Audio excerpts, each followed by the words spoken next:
Orei. Omar. E aí eu peço desculpa ao Brasil. E o que eu cometi não agradou primeiramente os olhos de Deus. Eu juro, pastor.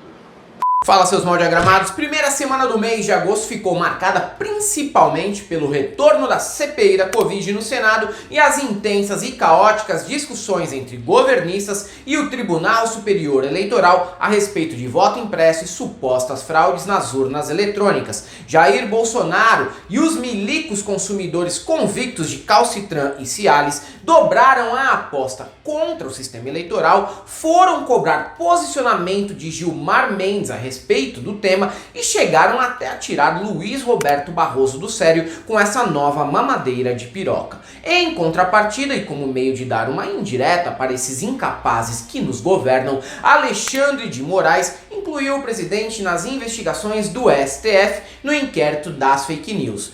No momento em que tivemos o surgimento do vilanesco Aldebaran, o Superman de Ponta Grossa, nada como contar com a possibilidade de ser salvo pelo Lex Luthor do Supremo. Não é o herói que merecemos, ou até mesmo aquele que desejamos, mas pelo menos ele usa capa e é o que temos neste momento. Além disso, a semana contou ainda com o reverendo Hamilton Gomes mostrando na CPI que não sabe nada sobre a Bíblia e muito menos a respeito de trambiques. Gabriel Monteiro revelou que foi alvo de um atentado que parece tão verídico quanto as façanhas de Thomas Green Morton. Ciro Nogueira, o novo ministro da Casa Civil, se transformou num grande roteador de Covid em Brasília e contaminou até o senador Marcos Duval, Mike da SWAT. E também teremos o vereador de Belo Horizonte, Gabriel Azevedo, falando sobre a falta de papel higiênico na União Soviética. Tudo isso e muito mais você vê agora no Piores Vídeos da Semana.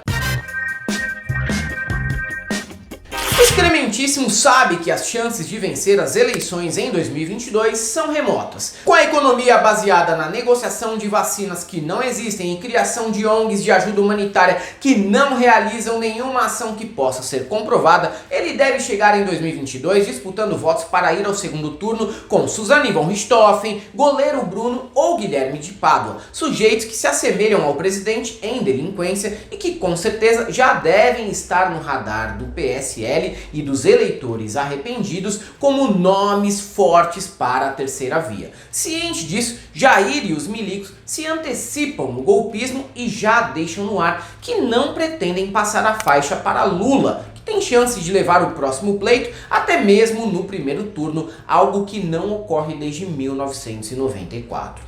Para evitar essa cena, estão desde já desacreditando do sistema eleitoral, conduta que pode tensionar ainda mais a população daqui até outubro de 2022. E por isso, a nova ideia fixa do governo é passar todos os dias que restam desse desastroso mandato atacando o TSE e o STF. Presidente, o Barroso, alguém sabe o que mais credenciou o Barroso para o Supremo? Ser advogado terrorista Cesare Battisti, italiano. Para o Barroso, ele não é um assassino. Ele não destruiu 4 famílias. Ele é uma pessoa decente, honesta. Né? Então, como ele foi advogado, o PT gostou dele, entre outras coisas, ele defende o aborto, a liberação de drogas, ele defende um montão de coisa que não presta. Não presta. Ele acha que ele é o máximo. Ele se acha o máximo. Tá certo? Agora ele tem limite dele. Eu tenho os meus limites, ele tem o dele. E ele está abusando, né, de hoje. Só que, diferente de quando eles atacavam o covarde Rodrigo Maia, a resposta não tem vindo em formato de nota de repúdio mais aguada que suco de colégio público e nem bravatinha ensaiada ao dar entrevista para o Roda Viva. Com essa estratégia, o presidente virou alvo do inquérito das fake news no Supremo e de uma investigação do Tribunal Superior Eleitoral que pode impugnar a candidatura para a reeleição no ano que vem. Quanto às referências pessoais a mim, tratei com a indiferença possível. Eu escolhi para a minha vida ser um agente do processo civilizatório e empurrar a história na direção certa. Ameaças, insultos, são derrotas do espírito. O universo me deu a bênção de não cultivar esses sentimentos e essas atitudes. O problema do malandrão é achar que só a mãe dele fez filho esperto. Continue assim, Jair, mas lembre-se, chapéu de otário é marreta.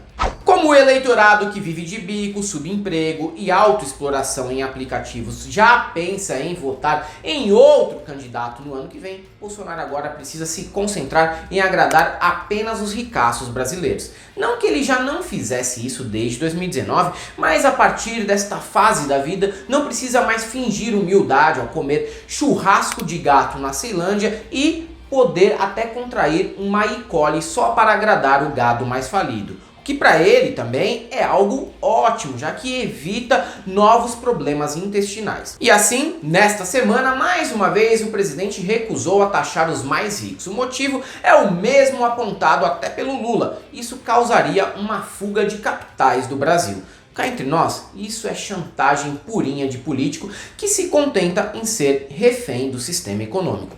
E essa fuga nem aconteceria. Até parece que em outros lugares do mundo a Faria Lima encontraria condições tributárias melhores que as do Brasil, que é praticamente um paraíso fiscal oficializado para os e bilionários. E ele vai além e pergunta: quantos ricaços comunistas e socialistas nós conhecemos? Alguém conhece algum empresário socialista? Algum empreendedor comunista? Alguns querem que eu taxe grande fortuna no Brasil? É um crime agora ser rico no Brasil? Pela lógica abstrata dos bolsominions, vários. George Soros é um dos mais famosos. Bill Gates, segundo li numa coluna do Terça Livre, é mais fã de Marx que Lenin e Gramsci. Isso sem contar Jack Dorsey, dono do Twitter, que uma vez por mês bloqueia algum perfil de político neonazista. Ah, também tem a família Marinho, que mostra beijo gay em novela, mas defende todas as reformas econômicas do Paulo Guedes. O presidente está devidamente refutado. Como na política nacional está difícil para a família ter algum tipo de protagonismo, eles resolveram se envolver com o que acontece na cidade de Araraquara, no interior de São Paulo, que se tornou um exemplo nacional de como conduzir a pandemia de coronavírus, o que obviamente irrita negacionistas e pessoas com pouco apreço pelas suas fracassadas existências. Os deputados federais Eduardo Bolsonaro, que nunca morou aqui no meu estado, mas se elegeu por São Paulo, Carla Zambelli, que também viveu mais tempo na Espanha do que aqui, e o carioca Hélio Negão agitaram um pedido de impeachment do prefeito petista Edinho Silva na Câmara local. A justificativa para o golpismo municipal do trio? Bom, denúncias de supostas irregularidades na aquisição de respiradores durante a pandemia de Covid-19. Protocolamos o pedido de impeachment desse prefeito por ele ter pago R$1 milhão numa dispensa de licitação para comprar respiradores, adivinhe, numa loja de cosméticos que jamais produziu equipamento de medicina antes dessa pandemia, né? Então é para isso daí que a gente vê aqui. Na Câmara Municipal, onde será protocolada a denúncia e um pedido de abertura de processo de impeachment contra o prefeito Edinho Silva em razão daquela famigerada e famosa tentativa de compra de 25 respiradores para a nossa cidade, que nunca chegaram, e o município ficou aí com prejuízo de quase R$1.050.000. Na Câmara, o pedido foi assinado pelo Coronel Prado, do PSL, claro, e contou com o apoio de Doutor Lapena, candidato do Patriota derrotado nas eleições de 2020, que estava doidinho por um terceiro turno. Mas a tentativa de criar tumulto político dos patetas encontrou barreira numa Câmara local que, felizmente, não é uma cópia do Congresso Federal e nem está permeada de youtubers, piramideiros e campeões nacionais de dívidas trabalhistas, base política do bolsonarismo em Brasília. Fora Bolsonaro! Trinquete! Fora Bolsonaro! Trinquete! Fora Bolsonaro! Trinquete! Fora Bolsonaro! Trinquete! E assim, Edinho Silva manteve o mandato por 13 votos a 4, resultado que faria o Zagallo feliz. Afinal, 13 é o número do PT e 13 mais 4 dá 17, que é o número do PSL. Coincidência? Sim, é só isso mesmo. Gabriel Monteiro sofre de uma doença muito comum na extrema-direita, a obsessão por ocupar os holofotes. Quando passa mais de uma semana sem virar notícia ou trend de Twitter, ele apela para qualquer factoide que o transforme em protagonistas dos assuntos mais relevantes do Brasil. Claro que ele nunca vira um tema de discussão por propor alguma política pública polêmica ou até interessante na Câmara dos Vereadores do Rio de Janeiro, onde foi eleito com uma expressiva votação. Isso porque outra doença do bolsonarista é chamar todo mundo de vagabundo e ser mais imprestável que um latifúndio improdutivo. Desde que virou parlamentar, o ex-PM tem se destacado por continuar a ser o Ivo Holanda carioca, com destaque para o dia em que resgatou um cachorro na casa do youtuber Blusão. A nova forma de aparecer de Gabriel foi denunciar ter sido vítima de um atentado enquanto fazia uma ação social para uma única criança, isso mesmo, uma só. Rapaziada, vou mostrar aqui pra vocês 2 tiros no nosso carro aí, ó. Só consegui ver agora os 2 tiros, deve ter mais aí. Pra vocês entenderem como que vagabundo é perverso. Estava fazendo, meu irmão, ação social, festinha de uma garota de 7 anos, quando tentaram fazer aí a maldade. Ele diz ter sido vítima de um atentado. Gabriel Monteiro, vereador que é youtuber. Ele é bastante polêmico, atuante nas redes sociais, um ex-policial militar. Ele mostrou nas redes sociais dele ontem à noite o veículo com marcas de tiros, pelo menos 3 disparos, segundo ele, de fuzil. Depois de barbarizar no velório da menina Ágata, agora ele se redimiu e foi levar presentes para a festa de aniversário desta única criança, que provavelmente deve ser até sobrinha ou prima dele. No entanto, o carro em que o vereador estava levou 3 tiros, mas de raspão, igual o carro do tio Trutz. Sem querer insinuar nada, pois no Brasil tudo é possível, mas só me veio à cabeça o atentado forjado contra o deputado do Mato Grosso do Sul. E se alguém tá bravo com Gabriel, não é tanto, porque não teve nem a capacidade de encher o tambor do oitão para disparar contra o carro parado. Baita perdedor esse miliciano que não deve nem estar mais vivo por ter falhado miseravelmente nessa empreitada. Mais emocionante que o atentado de Taubaté é uma discussão que aconteceu nesta semana na Câmara de Vereadores de Belo Horizonte. Gabriel Azevedo, atualmente sem partido, promoveu uma discussão peculiar com Emanuel Bonfante, presidente da Sintap em Minas Gerais. Os dois debatiam remotamente sobre questões relacionadas a banco de horas da BH Trans, quando o parlamentar, que já foi Aécio Minion, do Partido Novo e aluno do Renova BR, comenta que o dinheiro do contribuinte não é papel higiênico, para em seguida fazer este complemento. Papel higiênico que, aliás, faltava na União Soviética. Surpreso com a menção ao país que não existe há mais de 30 anos, o sindicalista explica que quando foi pra lá, nunca deixou de limpar o rabo. Já Gabriel, que pelos trajes, máscara e voz tenta ser um sub-Marcos Rogério Mineiro, rebate que não quer saber das questões fisiológicas do tiozão. Nisso estamos até de acordo, mas para por aí. 5 você concorda com essa afirmação dele? Eu não achei graça. Eu não achei graça, porque eu tô aqui defendendo o dinheiro do pagador de imposto de Belo Horizonte. Então, uma pessoa que vai numa rádio como a Itatiaia e de maneira completamente abusada, irresponsável e patética defende 5 mil de hora extra, 5.000%, deve estar achando que o dinheiro do contribuinte de Belo Horizonte é papel higiênico, né? Coisa que faltava na União Soviética. O que o senhor acha desse tipo de afirmação? Eu nunca deixei de me limpar na União Soviética por falta de papel higiênico. Em relação às suas questões fisiológicas, eu abro mão de conhecer. Eu quero saber o que o senhor acha. A fossa da qual esse político faz parte é tão funda e ilógica que num debate sobre orçamento municipal, a União Soviética é citada do nada, como muitas vezes também é Cuba e Venezuela. De uma coisa, no entanto, eu não tenho dúvida. O rabo dos habitantes desses países com certeza são mais limpos que as mentes perturbadas desses sujeitos que ainda estão presos à Guerra Fria. Ciro Nogueira mal assumiu o posto de ministro da Casa Civil e já está mudando Brasília. Não disse que para melhor, já que mudanças também podem ser negativas, apesar do brasileiro esquecer desse mero detalhe, principalmente quando cai em armadilhas e papos abstratos sobre mudanças no país em discursos de campanha política. Mas no caso do Ciro, não dá para deixar de admirar. Em poucos dias, o cara tem mostrado que pode até ser mesmo um infiltrado da oposição, já que tem tudo para virar o maior roteador de Covid no Planalto ao andar sem máscara e passar o vírus adiante, principalmente entre os bolsonaristas. Ele é apontado como o cara que contaminou o senador Marcos Duval, também conhecido como Mike da SWAT.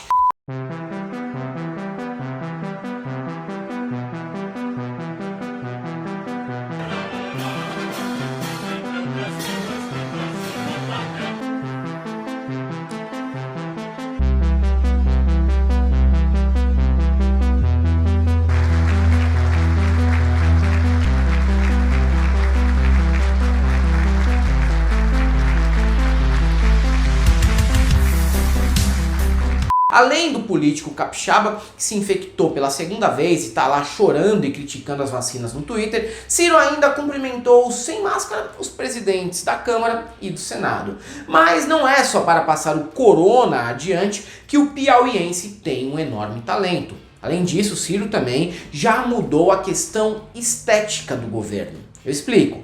Saiu o general de pijama com esposa e filhas vestidas com roupas de gala da José Paulino e entraram em cena mulheres que fazem cospobre de Kim Kardashian e Cleo Pires vestidas em trajes luxuosos que nos deixam a dúvida sobre se isso é uma solenidade palaciana ou uma formatura no interior de Goiás.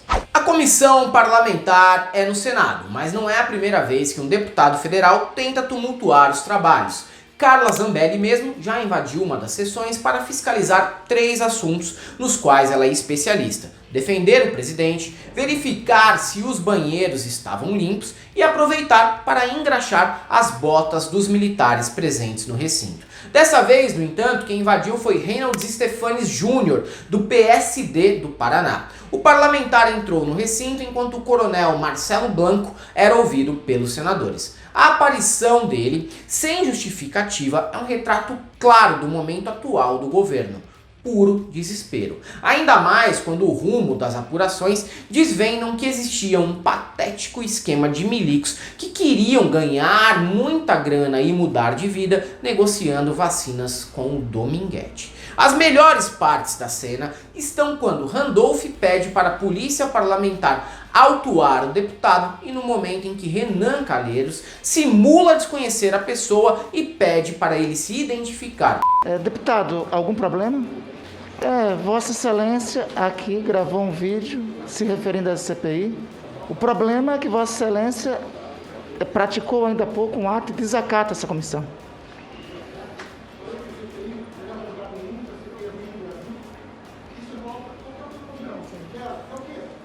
O senhor pode se identificar, por favor? Qual a autoridade sua para isso aqui? O senhor não pode desrespeitar essa comissão parlamentar de inquérito, não pode atuar dessa forma, e eu pedirei para as seguranças daqui do Senado tomar as devidas providências em relação a Vossa Excelência. O senhor pode se identificar? Já me identifiquei. Eu quero pedir para a Polícia Legislativa autuar este parlamentar. É claro que o Renan conhece o cara, que é filho de um ex-deputado do próprio MDB. Mas a tática de fingir demência para insinuar inexpressividade do inimigo é muito mais eficaz.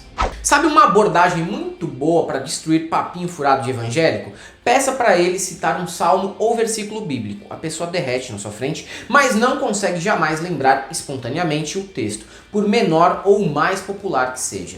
E foi essa a abordagem que Omar Aziz adotou para provar a falta de conhecimento religioso do reverendo Hamilton Gomes, que nas horas vagas negocia vacinas, faz sociedade com integrante do cartel de Sinaloa e projetos humanitários com o Superman de Ponta Grossa. Hamilton, óbvio, não conseguiu mencionar o tal salmo, até porque se provou uma lástima como reverendo. Em 30 anos de atuação tentando enganar fiéis, o cara não ficou rico, não se tornou conhecido, não tem uma igreja própria e nem endereço fixo. O Dominguete pode ser um fudido, mas tem uma Tucson fumaçando e está garantido como cabo velho da PM de Alfenas. É alguma coisa.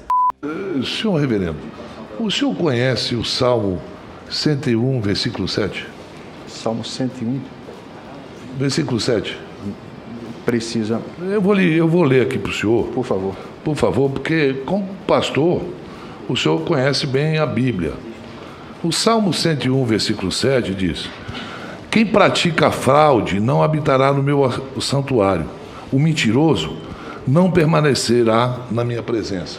Aliás, eu admito que curto essa abordagem passivo-agressiva de humilhar as pessoas que o Omar Aziz utiliza. Essa tática aí, misturada com um vocabulário vasto e repleto de expressões de boteco, não raro se torna no alívio cômico da CPI, junto com as comparações que o Randolph faz dos integrantes do governo com ministros nazistas e do contarato doido para prender todo e qualquer depoente. É isso aí, galera. Para quem gosta do nosso canal, nosso apoio, seja membro Pix e Conta Jurídica, caso você queira e possa fazer uma colaboração. Além do YouTube, estamos presentes ainda no Facebook, no Instagram e no Twitter. Sigam a gente lá. E para todo mundo que achava que o Bolsonaro não ia inventar uma nova mamadeira de piroca, só temos uma coisa para te dizer: não passarão.